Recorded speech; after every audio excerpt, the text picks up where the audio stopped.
Right. చక్రవర్తి గారు, ఇంత పెద్ద దేశంలో ఈ రూపాయిని బలోపేతం చేయకుండా అసలు ఆ రకమైన స్ట్రాటజీస్ లేకుండా ఎలా చెప్తారండి ప్రపంచంలో మనం మూడో అతిపెద్ద ఆర్థిక వ్యవస్థ మనమే కాబోతున్నాం, ఏదో $11 ట్రిలియన్ వ్యవస్థగా వెళ్ళబోతున్నాం? How it is possible sir? చాలా కష్టం. చాలా హాస్యాస్పదమైన విషయం వెంకటేష్ గారు, but I get to that. Pullarao గారు ఎకానమిస్ట్ల గురించి మాట్లాడారు. ఒకటి, యూపీఏ లెఫ్ట్ ప్రభుత్వం, ఎన్డీఏ రైట్ ప్రభుత్వం. Economist come from 2 different schools అండి. సో ఈ ఎకానమిస్టులు వేరుంటారు, వాళ్ళ ఎకానమిస్టులు వేరుంటారు. దురదృష్టం ఏంటంటే మోడీ గారికి BJP once in life time opportunity వచ్చింది. అద్భుతమైన అడ్వైజర్స్, 2 అడ్వైజర్స్ మా యూనివర్సిటీ నుంచే, జగదీష్ భగవతి, అరవింద్ పనగారియా. మోడీ గారు ప్రధానమంత్రి కాగానే ఆయనతో జాయిన్ అయ్యారు. దాంతోపాటు మనకు ఐఏఎస్ అధికారులు, రిఫార్మ్ మైండెడ్ ఐఏఎస్ అధికారులు చాలా అరుదుగా కనిపిస్తారు. జేపీ గారు ఒకరు మనకు తెలిసిన వాళ్ళలో. Arvind Subramanian is an IAS officer, very experienced. ఈ ముగ్గురు మోడీ గారికి సలహాదారులుగా చేరితే మోడీ గారు వాళ్ళని తరిమేశారు. అంటే తక్కువలోకి పారిపోయారు అసలు మోడీ గారి విధానం. అంటే he is nowhere near what BJP అవలంబించాల్సిన ఆర్థిక విధానాలకి దగ్గరలో ఎక్కడ లేడు ఆయన. He is more close to Congress than BJP. మనం గమనిస్తే చాలా విధానాలు, ఉదాహరణకి రూరల్ ఎంప్లాయ్మెంట్ గ్యారంటీ యాక్ట్ గుంతలతో ప్రోగ్రామ్ అనేవాడు, ఏది ప్రధాని కాకముందు. అయిన తర్వాత దానికి ఫండింగ్ పెంచాడు. ఇట్లా చాలా చేశారు. ఇప్పుడు లేబర్ యాక్ట్ రిఫార్మ్స్ అని తెచ్చాడు ఆయన. ఏ రైట్ వింగ్ ఎకానమిస్ట్ కూడా ఆయన సమర్థించాడు. ఏమీ చేయలేదు. కాంగ్రెస్ కాలంలో ఉన్న 20 యాక్ట్లని 4 యాక్ట్ చేసి వాటి మీద మరింత భారం, వాళ్ళ గిగ్ వర్కర్స్ అంటే మన స్విగ్గీ, జొమాటో, ఈ డెలివరీ బాయ్స్ ఎవరైతే ఉన్నారో 1 కోటి మంది ఉన్నారండి భారతదేశంలో. వాళ్ళ మీద మరింత భారం వేశాడు. ఏది మీ వెల్ఫేర్, మీ పెన్షన్లని, రిటైర్మెంట్లని, ఇన్సూరెన్స్లని వగేరా వగేరా. No right wing government will do. So Pullarao గారితో ఏకీభవిస్తుంది. It is very unfortunate. మనకు రఘురామ్ రాజన్ గుర్తున్నారు, ఆయన వెళ్ళిపోయాడు. ఆయన తర్వాత ఆయన ఏరుకోరు తెచ్చుకున్నారు మోడీ గారు, ఆర్బీఐ గవర్నర్ ఉర్జిత్ పటేల్ని.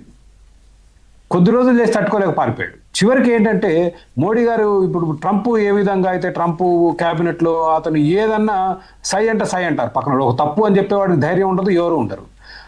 మన భారతదేశం ఈరోజు 10 సంవత్సరాలు మోడీ గారి పాలనలో ముందుకెళ్ళకపోవడానికి కారణం ఏంటంటే అసలు ఆయనకు సలహాలు ఇచ్చేవాళ్ళు ఎవరు లేరు. అంటే సరైన సలహాలు ఒక బీజేపీ ప్రభుత్వం, ఒక రైట్ వింగ్ ప్రభుత్వానికి ఇవ్వాల్సిన సలహా. అంటే ఇక్కడ ఒక మాట కట్టు వస్తున్నాను, సరైన సలహా ఇచ్చేవాళ్ళు లేరు అని మీరు అన్నారు. సరైన సలహా ఇచ్చేవాళ్ళు ఉన్నా తీసుకోకపోవడం ఒకటి, తీసుకుందామన్నా ఇచ్చేవాళ్ళు లేకపోవడం ఒకటి. ఈ రెండిట్లో ఏది జరుగుతుంది?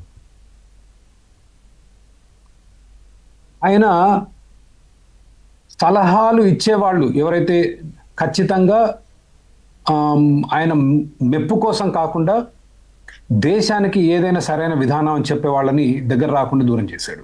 వచ్చిన మొదటి 1-2 సంవత్సరాల్లోనే రఘురామ్ రాజన్తో మొదలు పెట్టుకొని, రఘురామ్ రాజన్ ఓకే సరే కాంగ్రెస్ అపాయింట్ వదిలేయండి, వీళ్ళు కాంగ్రెస్ వాళ్ళు కాదు, వీళ్ళు బీజేపీ వాళ్ళు. జగదీష్ భగవతి, అరవింద్ ఉన్నారు, పనగరి గారు ఇప్పుడు ఉన్నారు. బట్ నో నీతి ఆయోగ్ లో ఆయన వైస్ ప్రెసిడెంట్, అంత పెద్ద రోల్ కాదు.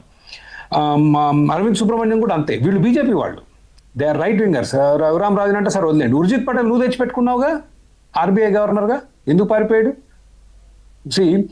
ఇవాళ మోడీ గారికి చెప్పే సాహసం ఎవరికి లేదు. మోడీ గారికి ఆర్థిక రంగం మీద అసలు ఏమాత్రం అవగాహన లేదు. ఏమన్నా వ్యాపారస్తులు వచ్చి మాకు ఈ టారిఫ్లు అయ్యి, ఆ టారిఫ్లు అంటే టారిఫ్లు వేస్తా పోతున్నాడు, డాలర్ నాశనం అయిపోతూ ఉంది. మనకు 1947 నుంచి 1990 వరకు మనకు తెలుసుకుంది ఏంటంటే మనకు 100% టారిఫ్ ఉండేది వెంకటకృష్ణ గారు. మన ఆదాయ పన్ను 100.5%. మీరు ఇందిరాగాంధీ గారి కాలంలో 2 లక్షలు సంపాదిస్తే 2,05,000 పన్ను కట్టాల్సి వచ్చేది.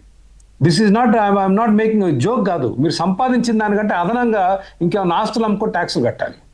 అండ్ మనం తెలుసుకుంది ఏంటంటే ఆ కాలంలో ఒక భయంకరమైన రెగ్యులేటరీ సోషలిస్ట్ వ్యవస్థలో మనం తెలుసుకుంది ఏంటంటే ఆ విధానాలు పని చేయవు.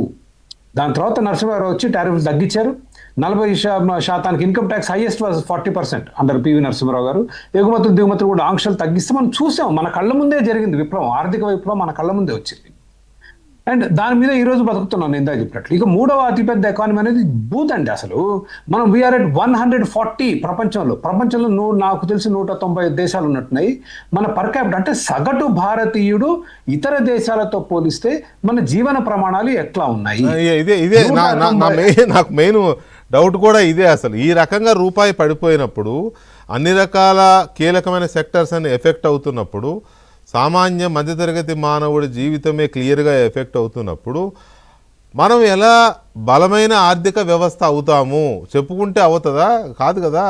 ప్రతి ఇంట్లోనూ బలంగా ఉండాలి కదా ఆర్థిక వ్యవహారం. అది నా పాయింట్. విజయ్ కుమార్ గారు ఏమనుందా కంక్లూడ్ చేయడానికి? ఏమనుందా చక్రవర్తి గారు? ఒకటి చిన్న పాయింట్ ఏం చెప్తున్నా, ఒకటి డాలర్ విలువ is reflection of our economy బలహీనత, మన ఆర్థిక వ్యవస్థలో ఉన్న బలహీనతని సూచిస్తుంది. దాని కొంత ట్రంప్ పాత్ర ఉంది. కానీ భారతదేశం ఎదగకపోవడానికి కారణం విదేశీలో ట్రంపో ఇంకో దేశమో కాదు, మన విధానాలు, ఆర్థిక విధానాలు, మనం ఎగుమతుల మీద దిగుమతుల మీద పెట్టే ఆంక్షలు, మన పన్నులు, మన లంచాలు. వైజాగ్ లో మా స్నేహితుడు మొన్న ఫోన్ చేసి చెప్తున్నాడు, మాల్ కడితే నడవకపోతే అసలు కరెంట్ వాళ్ళకి లంచాలు, లేబర్ డిపార్ట్మెంట్ వాళ్ళకి లంచాలు పీక్క తిన్నారు అసలు ఏమీ లేకుండా. ఇంకో ఫ్రెండ్ నేను ఒక పార్టీ విజయవాడకి వెళ్తే బార్ పెడదాం అంటే 73 లక్షలు బార్ లైసెన్స్, మళ్ళీ 25-30 లక్షలు లంచాలు. మీకు లంచాలు లేని పోలీస్ స్టేషన్ లేదు, లంచాలు లేని ఎలక్ట్రిసిటీ డిపార్ట్మెంట్ లేదు, లంచాలు లేని వాటర్ డిపార్ట్మెంట్ లేదు, ఏమీ లేదు. మళ్ళీ మళ్ళీ అందరూ అనేది ఏంటి, దేశం అభివృద్ధి కాదంటే ఎట్లా అభివృద్ధి? కాళ్ళకి చేతులకి అన్నిటికి సంఖ్యలు వేసుకొని ఇక మనం పరిగెత్తాలి ఒలింపిక్స్ అంటే పరిగెత్తలేము. That is not going to happen. Right. Vijay Kumar గారు, ఇప్పుడు సామాన్య మానవుడి వెంకటకృష్ణ